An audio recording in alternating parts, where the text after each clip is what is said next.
Hi friends, good morning. இன்றைக்கி வந்து mint rice தான் பார்க்க போகிறோம்.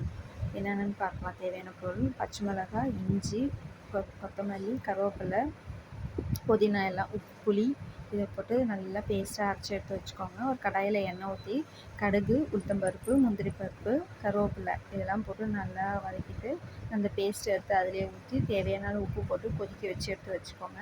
தனியாக ரைஸ் வடித்து எடுத்து வச்சுருக்கேன். அதில் 2 டேபிள் ஸ்பூன் தேவையான அளவு போட்டு நல்லா பிசைஞ்சு எடுத்து வச்சுக்கோங்க. அடுத்தது உருளைக்கிழங்கு வந்து எண்ணெய் ஊற்றி கடுகு, உளுத்தம்பருப்பு போட்டு கருவேப்பிலை, உருளைக்கிழங்கு போட்டு நல்லா ஃப்ரை பண்ணி எடுத்துகிட்டு தேவையான அளவு உப்பு, மஞ்சள்தூள் வந்து 2 டீஸ்பூன் மிளகாய்த்தூள் போட்டு நல்லா ஃப்ரை பண்ணி எடுத்து வச்சுக்கிட்டேன். ஹஸ்பண்டுக்கு லஞ்ச் பாக்ஸ் இன்றைக்கி மின்ட் ரைஸும் உருளைக்கிழங்கு தான். பிடிச்சிருந்தா லைக் பண்ணுங்கள், ஷேர் பண்ணுங்கள், கமெண்ட் பண்ணுங்கள், மறக்காமல் சப்ஸ்கிரைப் பண்ணுங்கள். பாய். இன்னொரு வீடியோவில் பார்க்கலாம்.